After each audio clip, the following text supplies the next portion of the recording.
11 117 तुम्हारा रब तो ऐसा नहीं है कि बस्तियों को अकारण विनष्ट कर दे, जबकि वहां के निवासी बनाव और सुधार में लगे हों। 11 118 और यदि तुम्हारा रब चाहता तो वो सारे मनुष्यों को एक समुदाय बना देता, किंतु अब तो वे सदैव विभेद करते ही रहेंगे। 11 119 सिवाय उनके जिन पर तुम्हारा रब दया करे और इसी के लिए उसने उन्हें पैदा किया है। और तुम्हारे रब की यह बात पूरी होकर रही कि मैं जहन्नम को अपराधी जिन्नों और मनुष्यों सब से भरकर रहूंगा।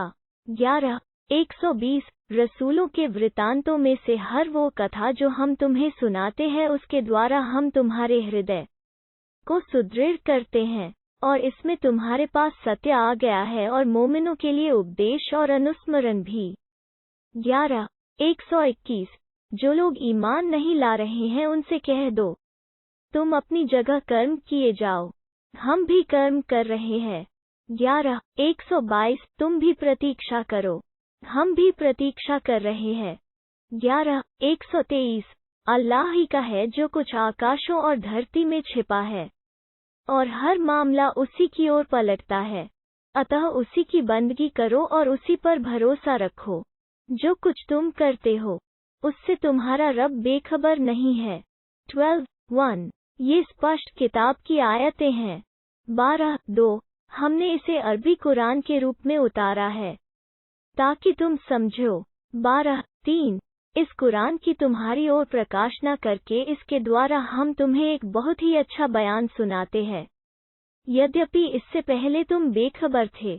12:4 जब यूसुफ ने अपने बाप से कहा, ऐ मेरे बाप, मैंने स्वप्न में 11 सितारे देखे और सूर्य और चांद, मैंने उन्हें देखा कि वे मुझे सजदा कर रहे हैं।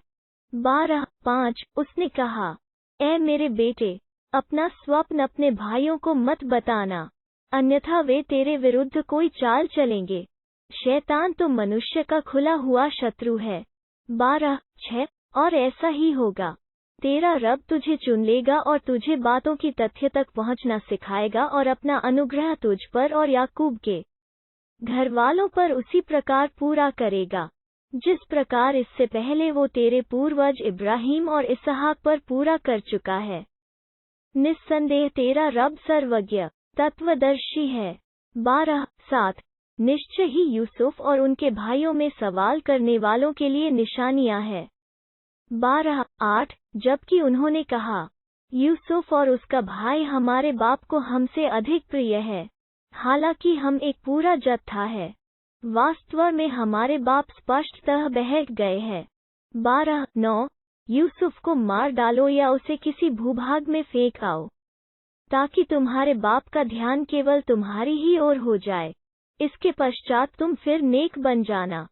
12:10 उनमें से एक बोलने वाला बोल पड़ा, यूसुफ की हत्या न करो, यदि तुम्हें कुछ करना ही है तो उसे किसी कुएं की तह में डाल दो, कोई राहगीर उसे उठा लेगा।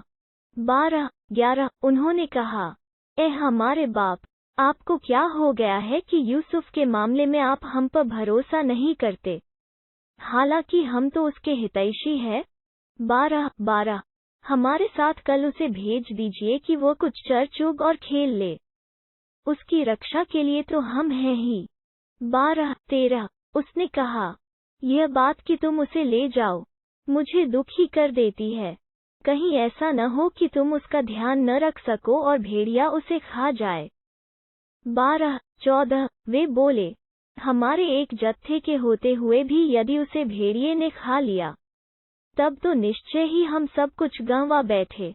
12:15 फिर जब वे उसे ले गए और सभी इस बात पर सहमत हो गए कि उसे एक कुएं की गहराई में डाल दें, तो उन्होंने वो किया जो करना चाहते थे, और हमने उसकी ओर प्रकाश न का।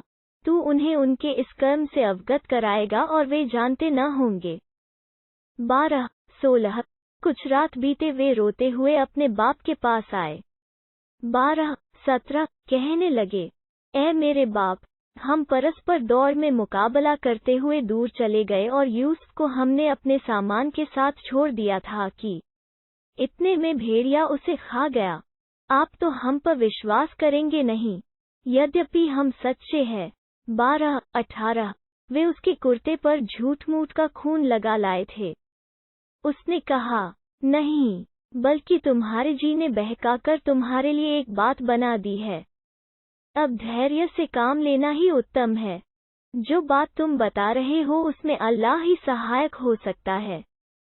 12-19 एक काफिला आया, फिर उसने पनिहारा को भेजा। उसने अपना डोल ज्यों ही डाला तो पुकार उठा, अरे, कितनी खुशी की बात है, यह तो एक लड़का है।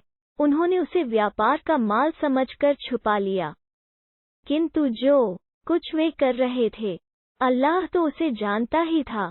12-20 उन्होंने उसे सस्ते दाम, गिनती के कुछ दिरहमों में बेच दिया, क्योंकि वे उसके मामले में बेपरवाह थे। 12-21 मिस्र के जिस व्यक्ति ने उसे खरीदा, उसने अपनी स्त्री से कहा, इसको अच्छी तरह रखना, बहुत संभव है कि यह हमारे काम आए या हम इसे बेटा बना लें। इस प्रकार हमने उस भूभाग में यूसुफ के कदम जमाने की राह निकाली, ताकि उसे प्रतिष्ठा प्रदान करें, और ताकि मामलों और बातों के परिणाम से हम उसे अवगत कराएं। अल्लाह तो अपना काम करके रहता है, किंतु अधिकतर लोग जानते नहीं। 12-22 और जब वो अपनी जवानी को पहुंचा तो हमने उसे निर्णय शक्ति और ज्ञान प्रदान किया। उत्तमकार लोगों को हम इसी प्रकार बदला देते हैं। 12-23 जिस स्त्री के घर में वो रहता था, वो उस पर डोरे डालने लगी। उसने दरवाजे बंद कर दिए और कहने लगी, लो, आ जाओ। उसने कहा, अल्लाह की पनाह, मेरे रब ने मुझे अच्छा स्थान दिया है। अत्याचारी कभी सफल नहीं होते। 12-24 उसने उसका इरादा कर लिया था, यदि वो अपने रब का स्पष्ट प्रमाण न देख लेता तो वो भी उसका इरादा कर लेता। ऐसा इसलिए हुआ ताकि हम बुराई और अश्लीलता को उससे दूर रखें। निस्संदेह वो हमारे चुने हुए बंदों में से था। 12-25 वे दोनों दरवाजे की ओर झपटे और उस स्त्री ने उसका कुर्ता पीछे से फाड़ डाला। दरवाजे पर दोनों ने उस स्त्री के पति को उपस्थित पाया। वो बोली, जो कोई तुम्हारी घरवाली के साथ बुरा इरादा करे, उसका बदला इसके सिवा और क्या होगा कि उसे बंदी बनाया जाए या फिर कोई दुखद यातना दी जाए। उद्धरण चिन्ह 12-26 उसने कहा, यही मुझ पर डोरे डाल रही थी। उस स्त्री के लोगों में से एक गवाह ने गवाही दी, यदि इसका कुर्ता आगे से फटा है तो यह सच्ची है और यह झूठा है। 12-27 और यदि उसका कुर्ता पीछे से फटा है तो यह झूठी है और यह सच्चा है। 12-28 फिर जब देखा कि उसका कुर्ता पीछे से फटा है तो उसने कहा, यह तुम स्त्रियों की चाल है, निश्चय ही तुम्हारी चाल बड़े गजब की होती है। 12-29 यूसुफ, इस मामले को जाने दे और स्त्री तू अपने गुनाह की माफी मांग, निस्संदेह खता तेरी ही है। 12-30 नगर की स्त्रियां कहने लगी, अजीज की पत्नी अपने नवयुवक गुलाम पर डोरे डालना चाहती है। वो प्रेम प्रेरणा से उसके मन में घर कर गया है। हम तो उसे देख रहे हैं कि वो खुली गलती में पड़ गई है। 12-31 उसने जब उनकी मक्करी की बातें सुनी तो उन्हें बुला भेजा और उनमें से हरेक के लिए आसन सुसज्जित किया और उनमें से हरेक को एक छुरी दी। उसने यूसुफ से कहा, इनके सामने आ जाओ। फिर जब स्त्रियों ने देखा तो वे उसकी बढ़ाई से दंग रह गई। उन्होंने अपने हाथ घायल कर लिए और कहने लगी, अल्लाह की पनाह, यह कोई मनुष्य नहीं, यह तो कोई प्रतिष्ठित फरिश्ता है। 12-32 वो बोली, यह वही है जिसके विषय में तुम मुझे मलामत कर रही थी।